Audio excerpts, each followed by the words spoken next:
โลกุตตรธรรมปกเก่าเกษาปกห่มรักษาครูบาอาจารย์พระมหาเถระพระเถรานุเถระเปื่อนสหธรรมิกสหพรหมจารีทุกรูปทุกองค์ปกห่มรักษาศรัทธาสาธุชนคนดีเท่าแก่อีพ่ออีแม่ทั้งหลายผู้ฟังรายการสารธรรมยามค่ำตั้งสถานีวิทยุในเครือข่ายคลื่นสีขาวเพื่อชาวประชาซึ่งออกอากาศจากวัดปากตังเจริญอำเภอดอยหล่อจังหวัดเชียงใหม่ส่งไปยังสถานีในเครือข่าย28 29สถานีในช่วงเวลานี้20 นาฬิกาถึง22 นาฬิกาโดยประมาณนะ2 ชั่วโมงด้วยกันศรัทธาญาติโยมก็วันนี้นะอยากจะให้ศรัทธาญาติโยมได้มีโอกาสได้ฟังธรรมใน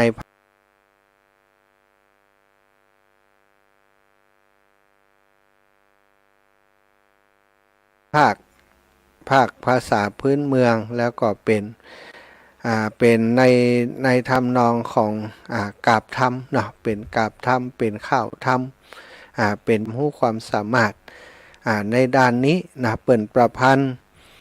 บทประพันธ์เกี่ยวกับข้าวเกี่ยวกับเกลือเกี่ยวกับอย่างต่างๆนี้โอ้หลายอย่างศรัทธาญาติโยมข้าวจ้อยข้าวซอเนาะตลอดถึงได้แต่งแผ่วธรรมบุญนะศรัทธาแต่งธรรมทำพระคุณป่อพระคุณแม่นี่อาตมายังเคยเอามาเทศอยู่บุคคลที่กล่าวถึงนี้ท่านอาจารย์ที่กล่าวถึงนี้ก็คือท่านอาจารย์เสน่ห์กาหลงส่วนใหญ่ก็จะนิมนต์มาร่วมรายการโดยในวันที่เปิ้นสะดวกในวันที่เปิ้นบัดดิษภารกิจอย่างบัดดิษกิจนิมนต์ซะนะบางวันเปิ้นก็บ่ค่อยได้มาออกโดยเพราะว่าติดกิจนิมนต์มีกิจที่จะต้องทำเนาะวันนี้เช็คไปแล้วว่าโอ้วันนี้ได้ครับท่านอาจารย์สะดวกครับสะดวกก่อนนิมนต์เสียเลยเนาะชั่วโมงแรกนี้อาตมาภาพจะให้ศรัทธาญาติโยมได้พบปะกับท่านอาจารย์เสน่ห์กาหลงไปจนถึง21 นาฬิกาเนอะหลังจากนั้น21 นาฬิกาอาตมาก็จะมาพบปะกับศรัทธาญาติโยมในชั่วโมงหลังก็จะมีสารธรรมมาแบ่งปันมาอุจาตามที่เคยได้พบปะกันนะทุกวันอังคารศรัทธาญาติโยมวันอังคารนี้ก็มีท่านอาจารย์เสน่ห์กาหลงมาแจมตวยนะถือว่าเป็นแขกรับเชิญเนื่องจากว่าเป็นรายการที่อาตมาภาพรับผิดชอบ2 ชั่วโมงด้วยกันที่ผ่านมาก็ได้แบ่งปันเวลาเนาะกับครูบาอาจารย์ต่างๆจังหวัดช่วงวันที่1ถึงวันที่7ต่อไปศรัทธาคอยติดตามเนอะวันที่1ถึงวันที่7ครูบาอาจารย์ท่านอาจารย์ใหญ่พระครูอภิวัฒนวิกรมได้มอบเวลาให้กับอาตมา1 ชั่วโมง21 นาฬิกาถึง22 นาฬิกาเพื่อจะเรียนเชิญแขกผู้มีเกียรติหรือว่าครูบาอาจารย์ที่มีความรู้ความสามารถเป็นเพชรเม็ดงามในพระพุทธศาสนาอยู่ในพื้นที่ต่างๆกราบนิมนต์เพิ่นได้มาร่วมจัดรายการโดยร่วมพบปะกับศรัทธาญาติโยมโดยที่วันที่1ถึง7ที่ผ่านมาก็ได้ครูบาอาจารย์จากต่างเมืองน่าน2 รูปเนาะได้มาพบปะกับศรัทธาแล้วก็ที่จากอำเภอเมืองปานอีกรูปหนึ่งต่อไปก็จะขยายพื้นที่เนอะศรัทธามีครูบาอาจารย์ที่เปิ้นต้องการพื้นที่เปิ้นอยากจะร่วมกิจกรรมการจัดรายการแบบนี้ถ้าฮู้จักเปิ้นก็แจ้งมาที่อาตมาก็ได้เนาะจะได้ประสานงานอุจากับครูบาอาจารย์แล้วก็จะนำท่านมาออกรายการโดยแบบที่ท่านอาจารย์เสน่ห์กาหลงจะออกโดยอาตมาในค่ำคืนวันนี้นะเอาละศรัทธาญาติโยมเดี๋ยวจะกินเวลาเปิ้นเมินไปเปิ้นจะบ่จบเนาะเอาละเนาะจะติดต่อโทรหาอาจารย์เสน่ห์กาหลงก่อนเนอะติดต่อโทรหาท่านอาจารย์เสน่ห์กาหลงก่อน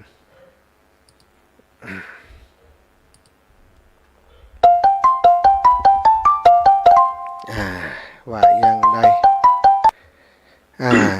สาธุครับครับอาจารย์ถวายความเคารพครับท่านอาจารย์พร้อมแล้วเนาะพร้อมแล้วครับมอบเลยครับมอบเวลาให้ท่านอาจารย์เลยครับ ครับผมกล่าวด้วยความเคารพครับสารละฟังไปยังปีนอกของเขตห้องล้านน้ำห้องเหนือผู้ฟังธรรมะมีหมากรุ่นเหลือสายในเครือเพื่อนทำร่วมสร้างคลื่นสีขาวมีหลายหมากกวางเชียงใหม่ลำปางก่อนนับ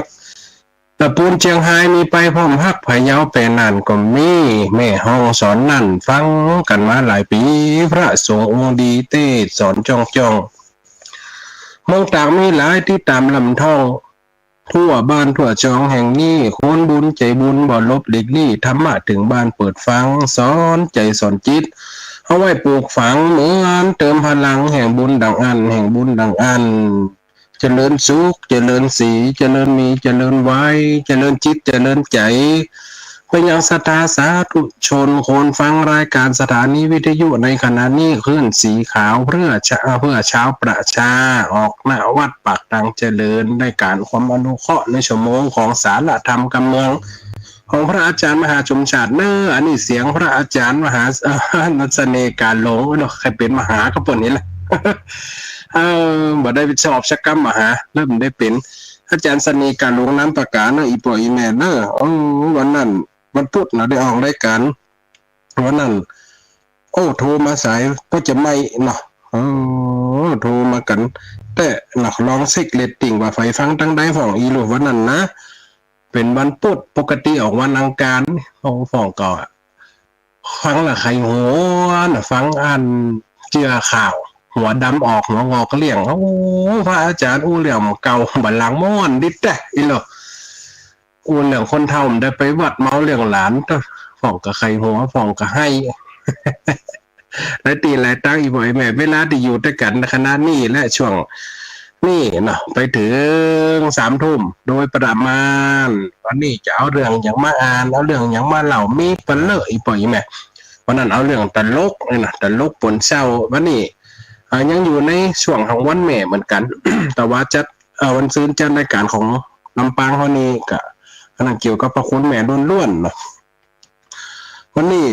จะเอาเรื่องอย่างมาอู้ปกติวันอังคารเนี่ยจะได้จัดตอนเช้าของวันลำปางแหมแต่ว่างานมันจะหนักหน่อยช่วงนี้นะถ้าวันการเป็นวันโป้นวันเสียแล้วลูก37-11มันเสียเสากับฟัดโหนกันแน่มาวัดกันเจ้าจีก็เลยมันได้เข้ารายการกับเข้ามาแรงถ้าได้ฟังเขาก็จะเอาข่าวลืมนะแต่ก่อนเขาจัดตีลำปางข่าวที่อ่านไปเป็น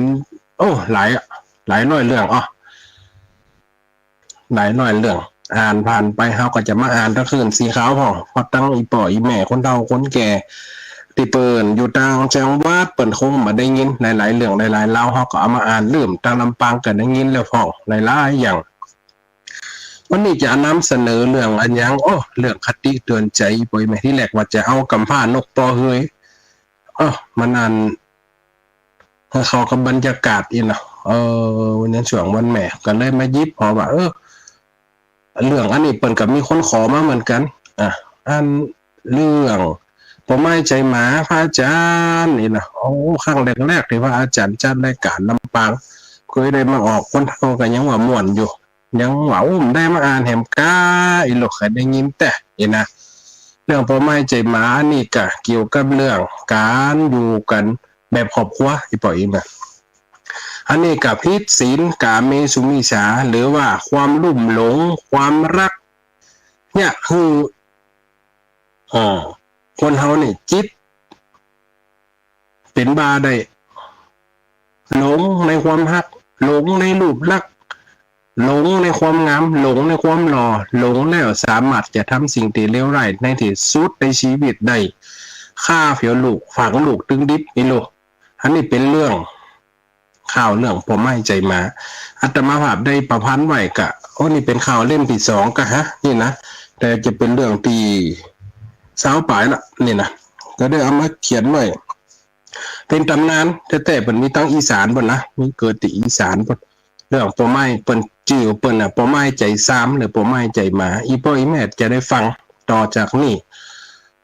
ณเวลานี้เนาะลองฟังพอเนาะว่าไปด้วยเล่าไปด้วยยุดอูด้วยก็จะได้เข้าใจในส่วนนี้เนี่ย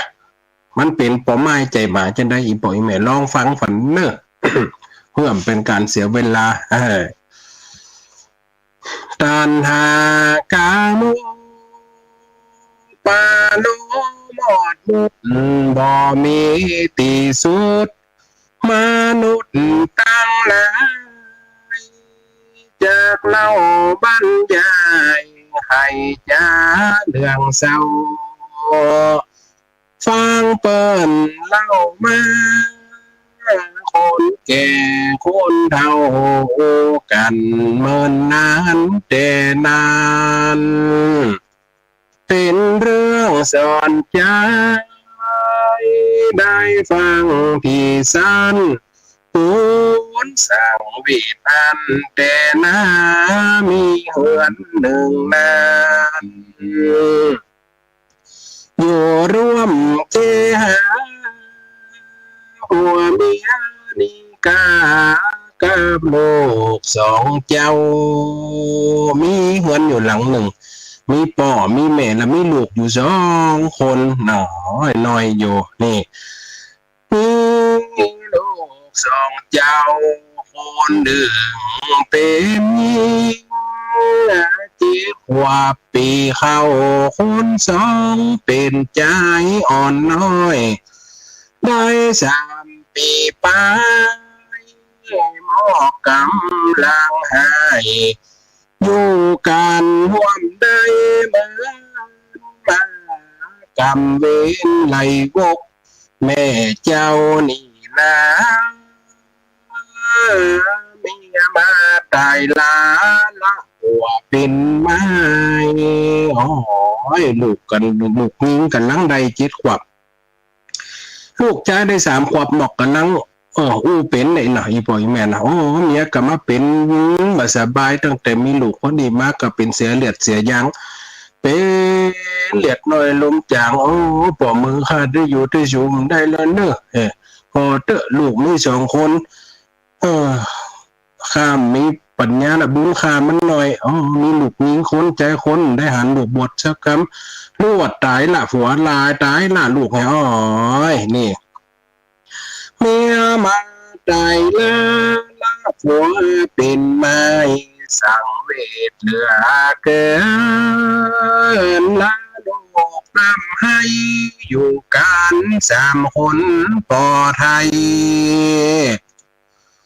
หากินได้มาพ่อก็สอดใส่ดูแลลูกให้ใจยิ่งพ่อไม่หักลูกโดยใจสาจริงกะเหล่า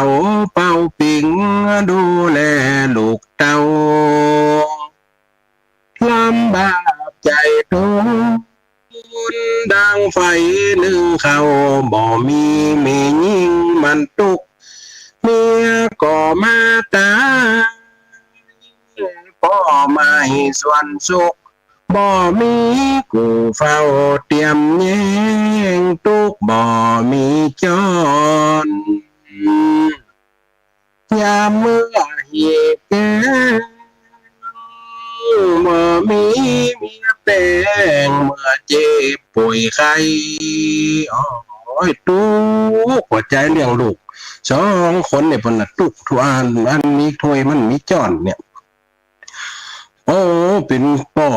เข้ากะดีหนึ่งครัวกะดีหาอาหารกำกินกะดีหาให้ลูกให้เต่าอันใดกะดีพอตุกใจลำบากตัวข้าแต่เกิดเป็นปัจจัยมาเลี้ยงลูกเมียตายละนี่ตุกบ่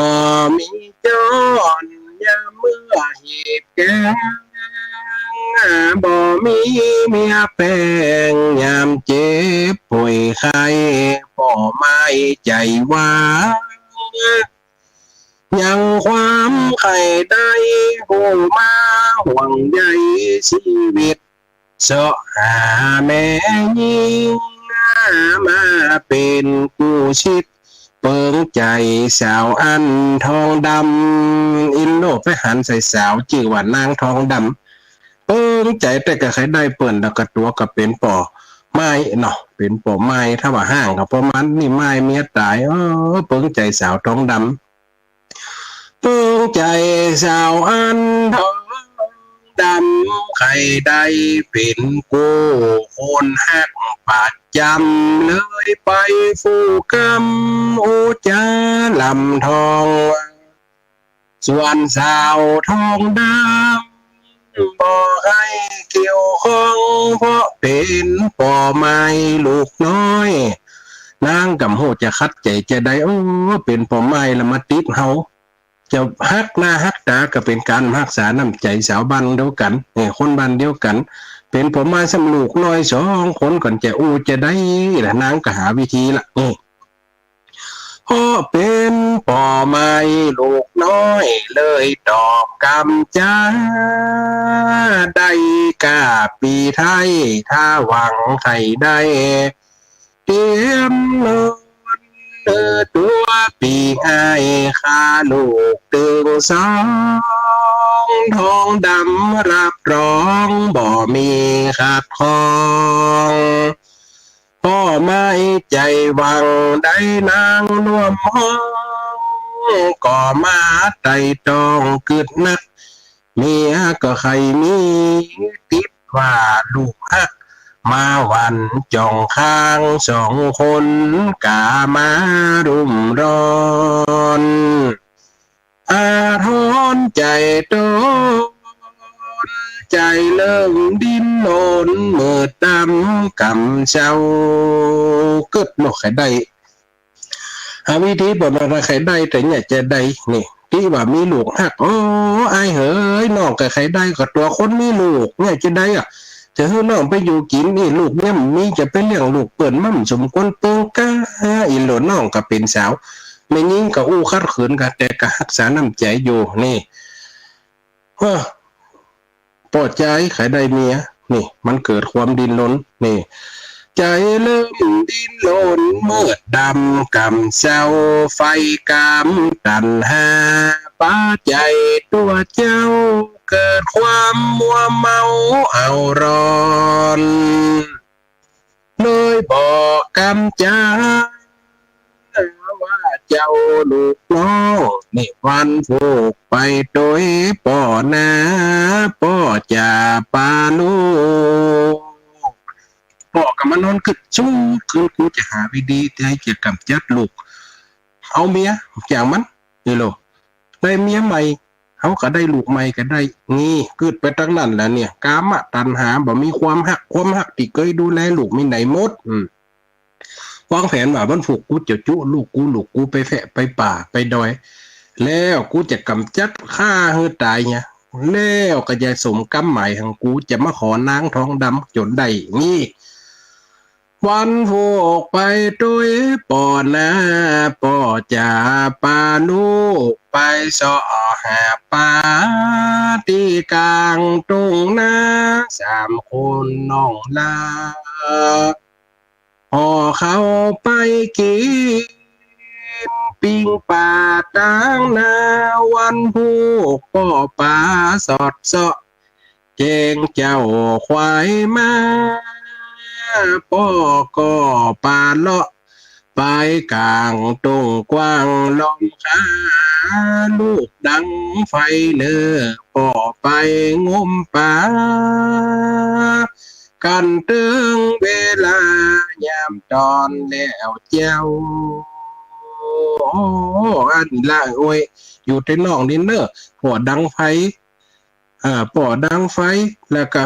พอไฟถ้าปอนี่เดี๋ยวปอไปงมป่าได้ปูไว้ป่ามาปอก็จะมาจีมาปิ้งเนอะลูกกะครับผมอีกลูกไม่ยิงกับเจ้าไอ้เนี่ยฟังคำปอจะไปงมป่ากันตึงเวลายามตอนและเจ้าป่อได้ป่ามาว่ากินกับเขาตัวในเล่าลูกรักกินอิ่มบ่ปองกินแหมนักเนื้อตัวลูกลายิ่งใจได้ป่ามาปิงบิใส่ปากเอากินพอกินลูกกินชับอิ่มพอจนกัดกินแม่กินเนี่ยเป้าลูกกินลูกกะหวังใจว่าปอนี่หักแต่ จูลูกกินข้าวก็กินหวอมหวอมหวอมอ๋อยนี่เนื้อตัวลูกลายิงใจตาวันใบใจพ่อป้าใส่ใจสามเฮาเดินไปจวนเอาลูกเจ้าว่าพ่อปลูกแดงในแดงบาดเต้าไว้หูในเล่าลูกฮักลูกไปลูกน้อยพ่อใจว่าน้องตึงมักจะหาปิกบ้านของเฮาฟังย่างโดยพ่อลูกบ่าวลูกสาวก็ไม่แบกเอาขอบกนำหน้าโอ้ยจุลูกว่าโอ้ยปอบปลูกเต้าปลูกแดงในแดงปะเลิศลูกมาโดยปอบมาเนาะกินข้าวแล้วได้ปอบป้าไปกินหน่อยไหมนะลูกเนาะนี่ลูกก็โอ้ดีใจกะโอ้ป้อเห็นมากำลังฮัดโอ้นั่นน้องจะเอาปิกบ้านได้กอน้องกินนี่อิ่มน้องจะเอาปิกบ้านเนอะปอเนอปอก็ได้กะลูกไม่เป็นอย่างแต่บอกแบกขอบุกน้ำนาลูกกำหัวอย่างถ้าคนปอดำดำอ๋อคืดภาพไปตัวอีป่อยแม่มัจจะน่าสังเวชปันได้เนาะฟังอย่างโดยพ่อลูกบ่าวลูกสาวพ่อไม่แบกเอาขอบกนำหน้าไม่ใจจะเอาส่งเจ้าไปขาที่ไหนล้อมขาป่าตึกพ่อไม่ก็เมาพูดดินปึกจุลูกนั่งท่าก้อยแยงลูกน้อยบ่ฮู้พ่อคิดแอบแฝงพ่อจะขุดแมงมาลูกลาขุดดินเป็นบ่อเป็นโมงไว้จุลูกหนังพอลูกก็นั่งพอเพิ่นจัดฝังตัวแต่นำหูเหลืองหูเล้าละอ่อนเนาะจุบอกขุดแมงขุดนั่นขุดนี่ให้ลูกเลิกหมอกท่วมหัวพ่อเร็วพอหน้าจุลูกยิงมาปีเก้าว่าลูกยิงเฮ้ยลงไปอย่างเต้าเฮ้อตัวลูกเต้าลงไปว่าตึกไหนแล้วถามลูกใส่ใจว่าท่วมหัวนายแล้วนะพ่อเจ้าให้จุลูกกับอ่าบอกว่ามันหัวละทุกละอ๋อแล้วก็พอเจ้าก็ไม่ใจมาอุ้มเอาลูกเต่าคนละปอดใจหวังสัตว์โตกโลกนคุ้มนอนสิงเสียบกัดเปียขอบกได้เอามาถุยดินหลักจกโถมลูกบูตาลูกให้ว่าเอิญหาปอเจ้าอ๋อเอาลูกไม่ยิงจุลงไปยืนขนาดอุ้มลูกพอใจจงใส่ปีมันลูกก็ให้โอ้ยป้อนลูกเจ็บอย่างนี้เอาดินจกถมแล้วกำนันฟังลูกถึงเป็นอีป่อยแม่ใจซ้ำขนาดไหนใจมาขนาดไหนลูกหัวใจมาเข้าใส่ลูกให้ว่าเอิญหาพ่อเจ้าพ่อเฮยพ่อจ้าดินถมลูกเต้าเต็มปากเต็มดังอึกอักน้องให้ไว้จนพอสามักมันถมน้องลาแล้วนะลูกเอิญพ่อไทย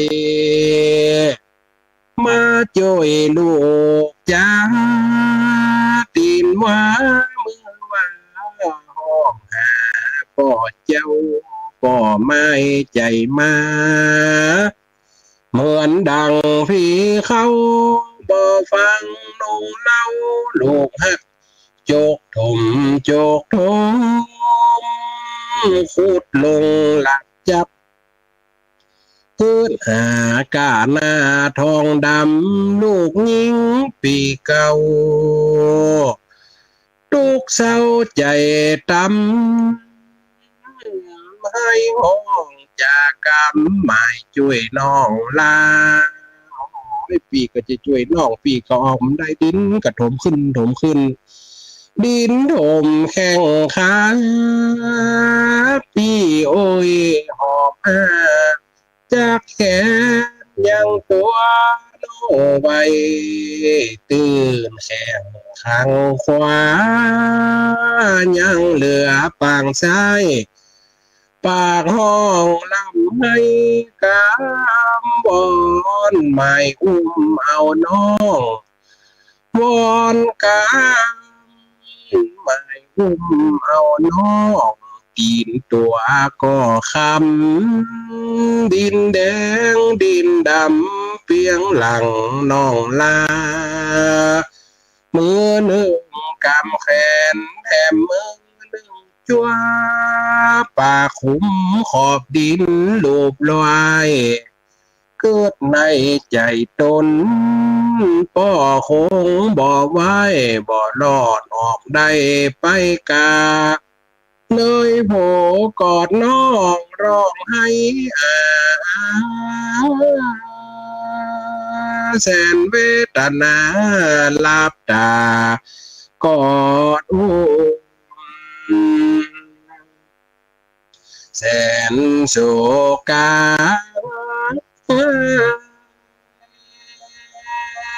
น้ำตาไหลลุ่มอาบหน้าปังโลงโลกใครพ่อข้าลูกตัวหมองมัวลำให้บ่สร้างเวทนาอินดูแสนโศกทุกเหมื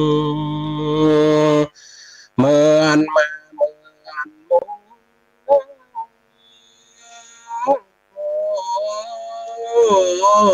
ปอบ่อินดู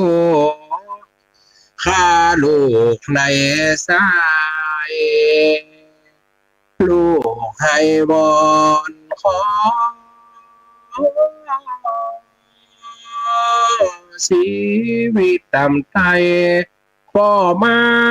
ตัดใหญ่ปากเจอแต่ก่อนเดิมมาพ่อเฝ้าฝากเพื่อดูแลไฟเอื้อคอยเย็นคือ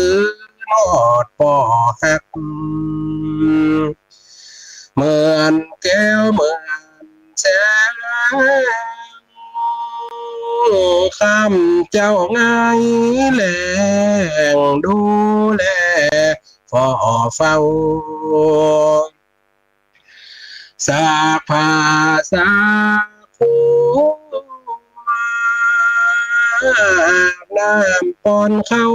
ก็ช่วยบรรเทาพอหักปีนเหตุสารได้พ่อมาไก่จักบ่เหลวพ่อนาชากาตาซึ่งความหักเหมือนคนจังกันสองลูกลำพานกอดกันสาเอื้อนดินถมขึ้นมาโจรกุ้งปากตื่นเพียงฝืนแผ่นดินที่นานโอ้ยถมลูกจนผมบิดนี่ให้ลำพันลำล่องห้องหาป่อในกระไดพ่อไม่ใจมาข้าลูกสองจันหกเดินออกหันหนีไปลอดที่บ้านพักข้าลูกตัวตายไปหานุ่งไว้ทองดำสาวน้อยว่าปีนี้นะข้า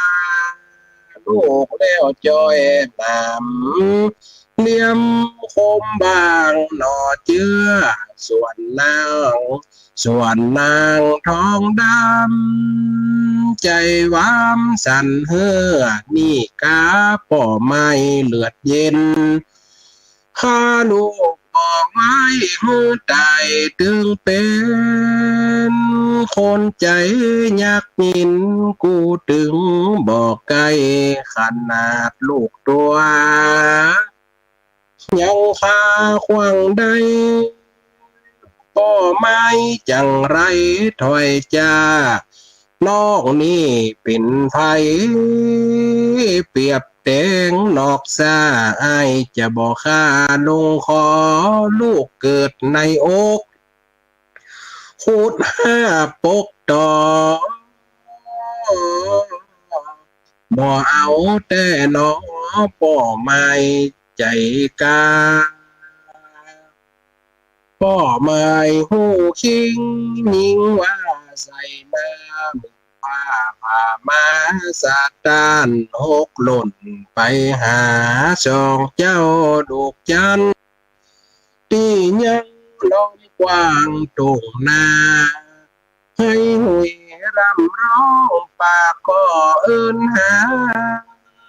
ได้สติมาเววารำทองมือจิตน้ำตา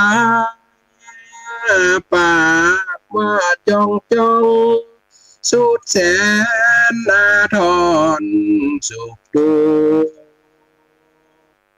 เอาสองมือขูดหยาดชุกเลือดจนไหลคอนย่อยมือแต่ยังมาขุดซ้ายเด็ดสองโอ้ยให้หุยนั่นกองห้องหาลูกโอ้ยลูกกูคิดอย่างไปกูอย่างลงไปเป็นบ้านในจิตใจปล่อยแม่นี่เลือดจนไหลคอนย่อยมือกอดเอาศพลูกห้ามให้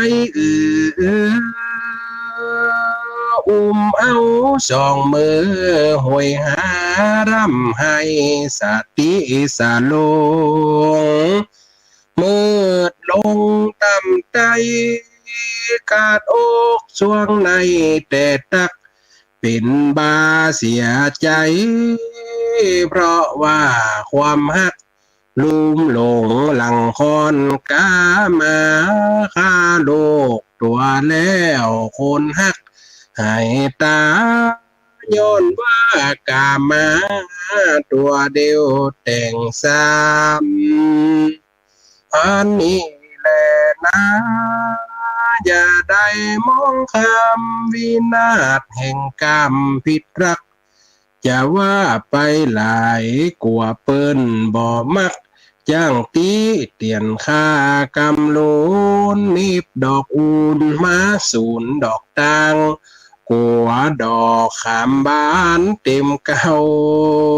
เต่าอีเล่าสู่กันฟังก่อนและนายเฮ้ยนี่หันก้อยปล่อยแม่เนี่ยพิษกามแห่งรักหรือว่ากาเมพิษศีลข้อ3กรรมจะดีนะอันพระพุทธเจ้าเขาไปสร้างไว้อย่างหยังบัญญัติไว้อย่างองค์ศีลปานาอธินากาเมนี่มันประกันอย่างหยังประกันครอบครัวปานาเนี่ยคือประกันชีวิตบ่ฮือฆ่าสัตว์ฆ่าสิ่งบ่ได้งดเว้นบ่ฮือฆ่าคนนี่ประกันชีวิตไว้อันกระบุกกันฆ่ากันโดยง่ายอธินาห้ามลักทรัพย์อันนี้ประกันทรัพย์สินกาเมนี่ประกันครอบครัวคนเฮาจะอยู่กันได้ผัวกับเมียปัจจุบันโอ้ฟิตกันเถียงกันตีหัวกันด่ากันล่ามลายตามาหามาตัวเอาเนี่ยยังช่วยลุงกำเตยเหรอย่ำยาวมือตาเหี้ยให้แต่จำตามาดเนี่ยยังตีก็อีเท่านั่นนะไอ้โลตีกันด่ากันว่าให้กันสายแหลกเข้ามาไฟจ้าเนาะเป็ดหนึ่งนี่ใครจะปอสมควรนะนี่สาธุเจริญพรฟังอยู่เนอะท่านอาจารย์ได้ปอสมควรเวียงป่าเป้าข้าวม่วนแต่เนาะขั้นข้อนนี่ครับเนาะขั้นยังโอ้ย อกเก้าสิบปีออกอยู่นะเดี๋ยวนี้นะ อ๋อจะ ชัดเจนนี่ครับ ชัดเจนที่แหละวันนี้แหละพ่อสมควรแววป่าเป้า โอ้ด้วยว่าใจแท้นี่ใจแกละ ใช่แต่ชดกะเมื่อกี้ก็ชดไปกำอ่ะชดออกประตู ฝนตกแล้ววันนี้โอ้โหตกนะ สนันปานปื้นนี่พ่อ ฝนตกก็ ขนาดนักสนันปานปื้นนึกว่าจะได้เข้ารายการแล้วโหเอ้ย โอ้ต้องไปเก็บบ่อยจันทร์การก็วันนี้ ตู้ไปเก็บมันจัดวันติดจัดกับลำปางอ่ะอันนี้จะได้ปิดอันนี้ของอาจารย์มหาชมชาติบอกอันนี้เปิดมาแจมได้ นี่เนี่ยคือกำลังใจคณะอาจารย์เนอะ สาธุ อ่าน สา ข่าว ธุ มองอ่านข่าวตลกคบขันเลยเนอะ โอ้ แค่นี้ก่อน สาธุสาธุ ขอคือคุณสีขาวโทรต่อเนอะไว้ สาธุ สาครั สา บ ธุเปลี่ยนกันไปกะเนาะวันนั้นก็คืนวันนั้นก็คืนนะวันนั้นก็อ่านเรื่องตลกมันจะเรื่องตลกเรื่องเศร้าคติสอนใจเรื่องทำไม่นักอีบ่อยแม่คนเฮานี่กินอย่างเฮากินข้าวนี่กะอาหารยังมีหลายรสน่ะมีมันมีเค็มมีเผ็ดมีหวานมีจางธรรมะก็เหมือนกันถ้าเอาตลกเหี่ยมดก็มีกับเปลือกมีปีเอากับปีเหี่ยมดไม่กับมีแกนอย่าเอาก็สลับปรับเปลี่ยนกันไปฟังหลายรสหลายชาติให้พ่อแม่ได้ฟังเนี่ยก็คือกติสอนใจนี่แหละ เรื่องศีลกาเมคนเฮาจะไปหลงกับมันนักบางคนโอ้ปัจจุบันนี้หนักนะหันก็ข่าวตะกี้นี่ ข่าวสดๆได้ฟังตะกี้พอตะกี้ปล่อยแม่คนเฒ่าพอใจอายุ72นี่คนเฒ่าแม่ยิง78โอ้ท่านฝันอียามบันละอย่าสิ่งหมู่นี้เนาะออกข่าวตะกี้โอ้จะไปทำลายไปจี้ไปปนเปิ้นจะไปข่มขืนกระทำซ้ำเราเปิ่นคนเฮาอายุ78เอากันเครื่องหูฟักรู้ตะกี้นี่หันออกข่าวน้ำ7ลำปางเก่า พูดทางแนวอีสานวนเก่าตะกี้นะเนี่ยคนเฮาหลงอยู่กับสิ่งหมู่นี้มันก็จะเนี่ยเฮาเจ็บปวดบาตั้งใจหรือบ่เป็นไปตามความประสงค์ของตัวเก่าคนเฮาลุ่มหลงทุกอย่างหลงในทรัพย์สินหลงในที่อยู่หลงหักหลงเมาอันนี้ก็เป็นต่างแห่งความชิบหายเหมือนกันหันก็แม้แต่ลูกเนี่ยค่าใดหัวใจของเฮาลูกหัวใจของเฮายังค่าใดสายที่สองจะเลินพรโยมแม่เรือนแสนต่อวังเหนือก็ ใช่แล้วเจ้าไว้ตาเจ้า ดูเด้อ โอ้ฟังนะข่าววันนี้เนาะ ม่วนดีเลย จมแต่นะกว่าจ้าอันก็ไม่ใจหมาเนาะ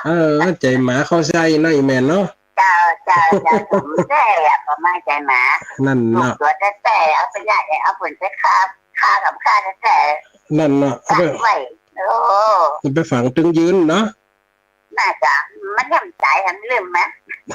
มันเป็นบ้าอย่ารู้มันรู้มา แต่จะได้เจ็บปวดได้ใจหมาเลยเนาะ หลังกูจะได้มันก็เป็นบ้าเป็นบิดเนี้ย จะเอาเป็นบ้าเป็นยิบเป็นยาเนาะ นั่นนะกับเมียกำได้ลูกกระตาเนี้ยสาธุเด้อยมแม่ เจ้าแต่ก็กำลังใจเนอะ สาธุเจริญพร เจ้าสาธุเจ้ากลับแล้วเจ้า ยมแม่เลื่อนเสร็จต่ออันนี้กับอินกับในเรื่องแต่อันนี้เป็นคติสอนใจอีปล่อยแม่มันมีแต่ลูกที่เอาลูกไปปล่อยแล้วคนตะกอนที่มีปัญญาเลี้ยงโอ้มันมีนักกะข่าวเก่าเกลือเนี่ยนะเอามาแต่งไว้เอามาแต่งไว้เขียนไว้เพื่อจะให้เขาได้เข้าใจและได้ฟังและเกิดความคิดอันนี้ตั้งได้หมดเด้อสาธุเจริญพร เจ้าไม่อุ้ยฟังอย่างไรเจ้า สาธุตั้งได้จ้าอุ้ย ไม่อุ้ยอินเสมอ แม่อุ้ยอินเสมอสาธุเด้อ ฟังสมมติข่าวนี่เอาข่าวนี่เมื่อก่อนไม่อุ้ยเขาไปเจ้าก็ตั้งมีเป็นเล่มนะข่าวนี่นะเนาะ ข่าวโน่น สาธุนะโยมแม่เน้อ เจ้าภาษาเจ้า สาธุอันนี้ แม่ ทั้งส อุ้ย ม ฟังไม่วางเรดิโอนะเจ้าชัดเจนเจ้า ชัดเจนนะแม่เนาะ เจ้า สาธุโยมแม่อุ้ยอินจะเมืองอันนี้โยมแม่พรร้องวัวแดงแม่นกำบะไส้เอาแม่นละเจ้าร้องวัวแดงฉันกำแพงใช่ไหมอีโลฮะ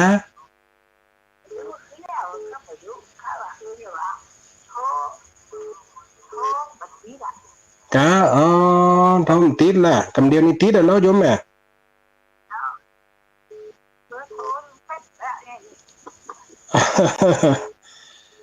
สาธุเด้อโยมแม่เนอะชัดเจนนะแม่น่ะตั้งสันกำแพงอ๋อชัดเจนจะดีอ่ะเอ็นะสาธุสาธุเนอะ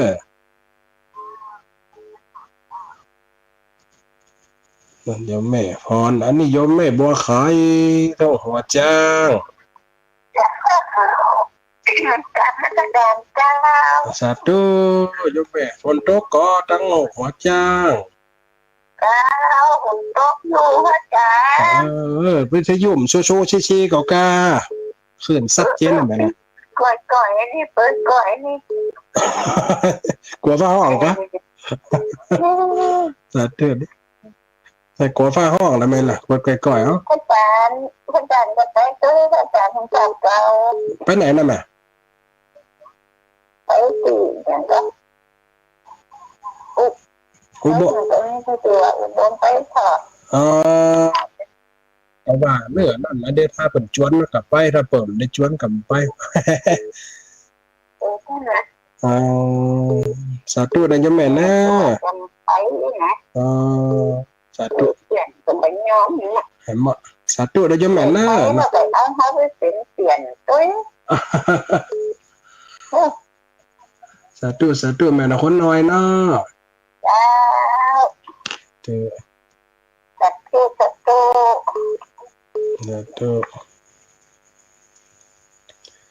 อันนี้โยมแม่บ่ขายตะกี้หันขึ้นมานั่นถ้าจะมีแม่ค้ำน่ะแม่ยายค้ำฝ่ายเยาก็ประกาศมีแม่สายทองก็สาธุยายค้ำแม่ใจ เจ้าแม่คำบ้านต่างกวางตำบลสิท้อยอำเภอแม่ใจจังหวัดพะเยาเจ้า สาธุโยมแม่ค้ำนี่จำได้กา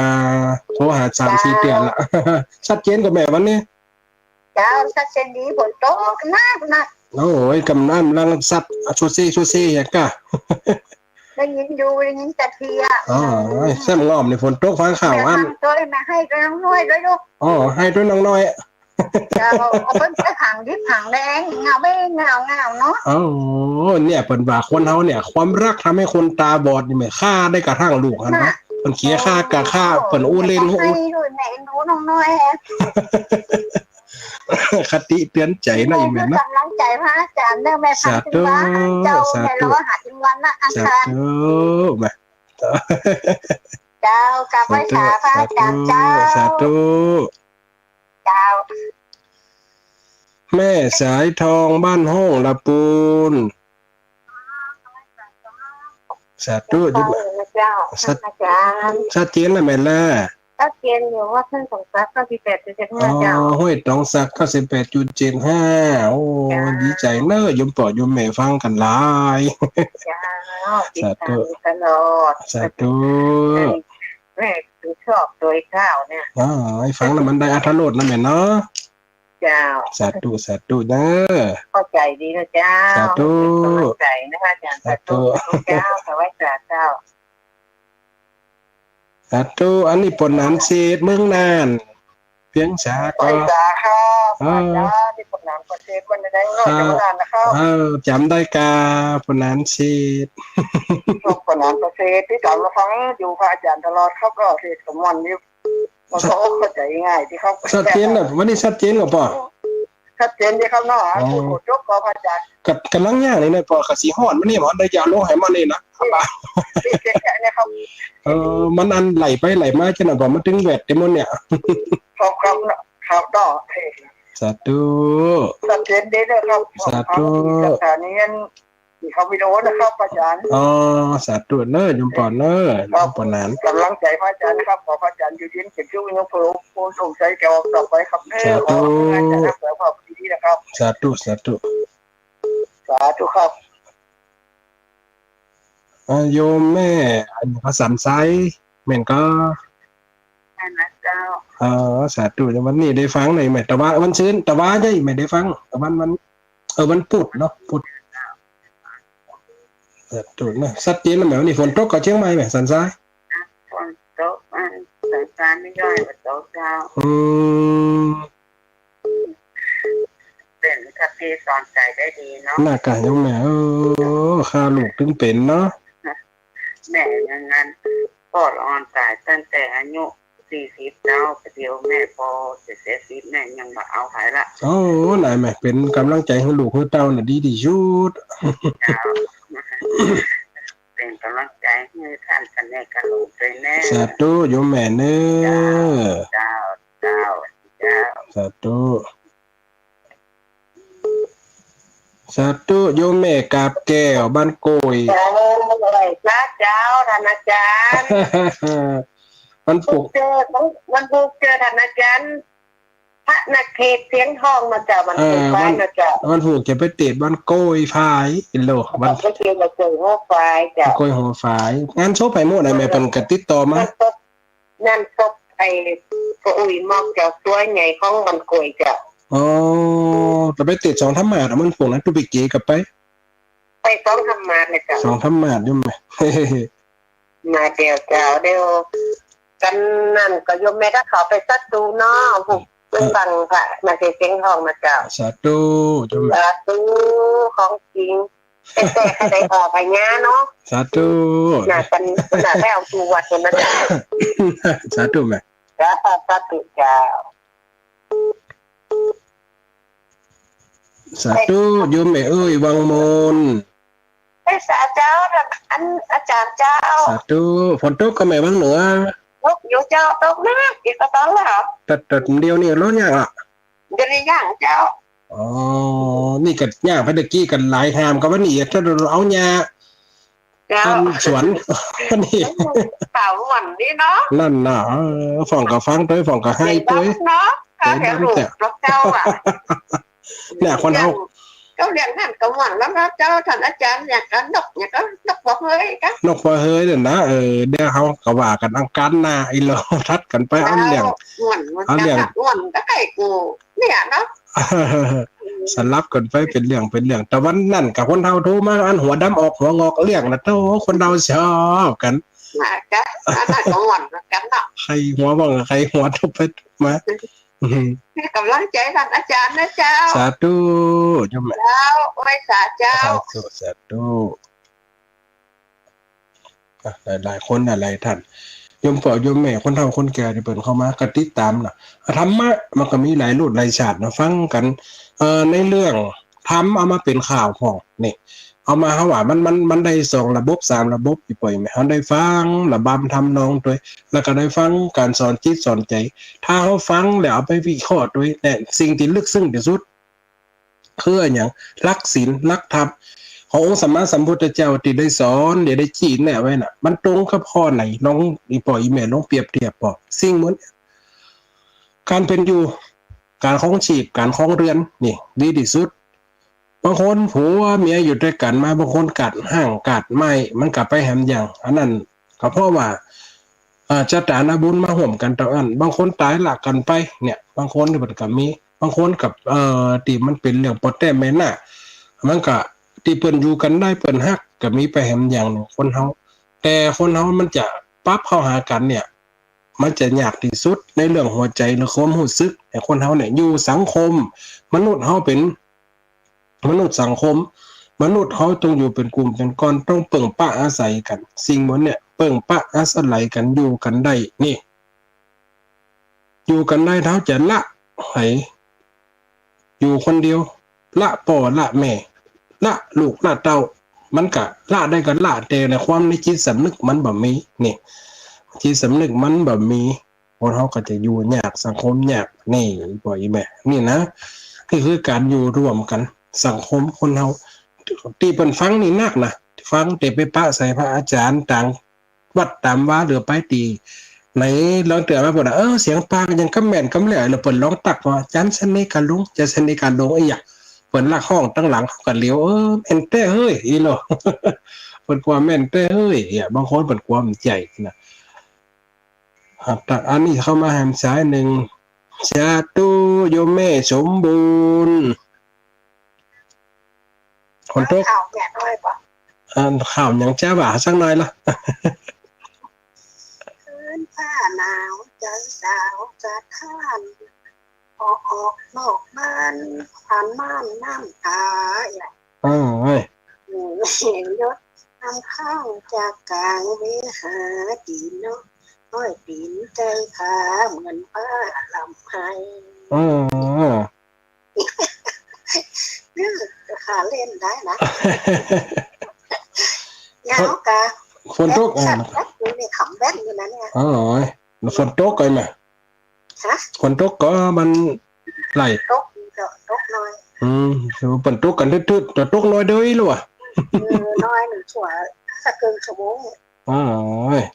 หัวอกของสาวหนาวเหมือนจะไข้เม็ดถึงช่วงไหนแห่งมอง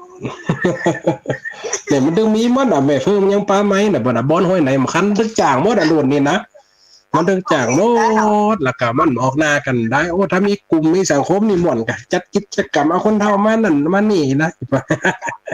สาธุนะอีแม่เด้อ เจ้าจากพัดเจดี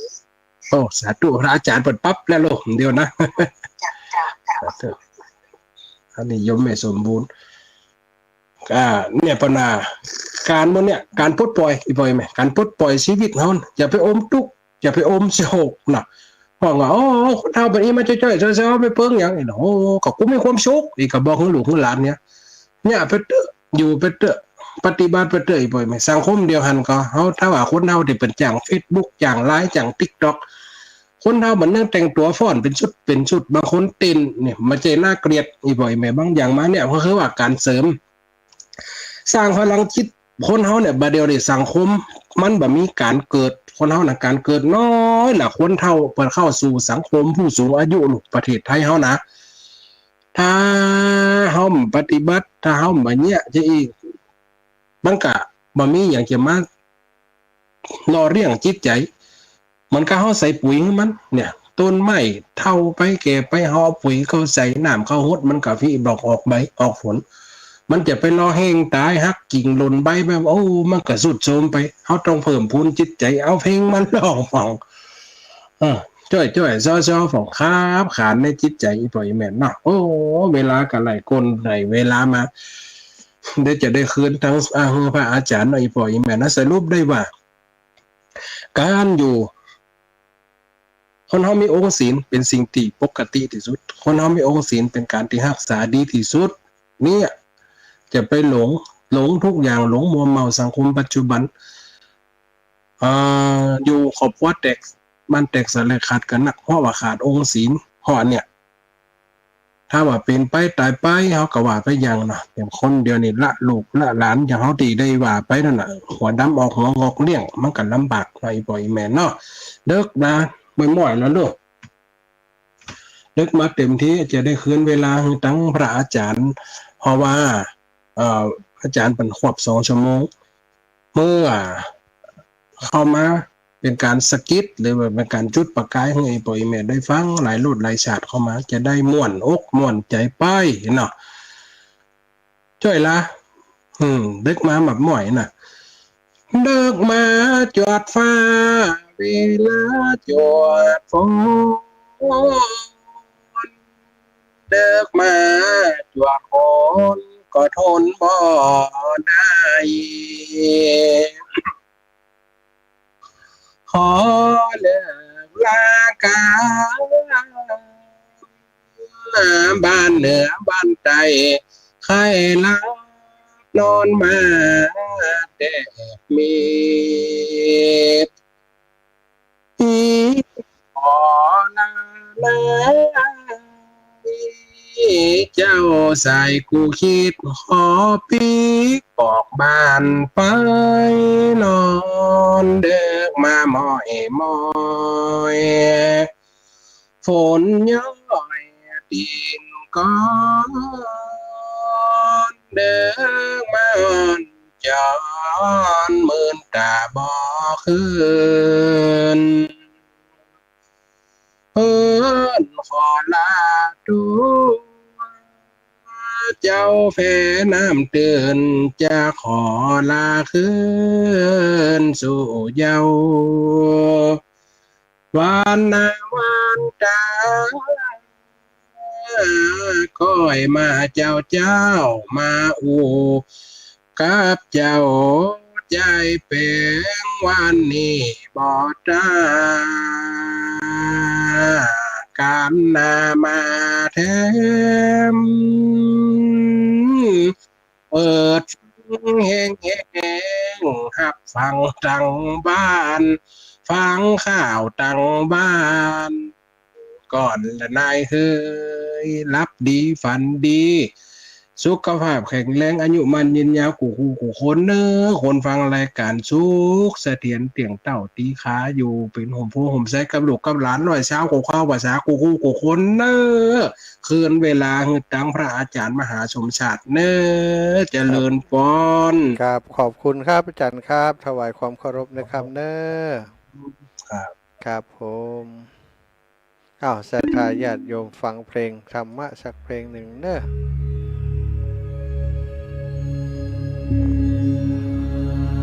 बुद्धं शरणं गच्छामि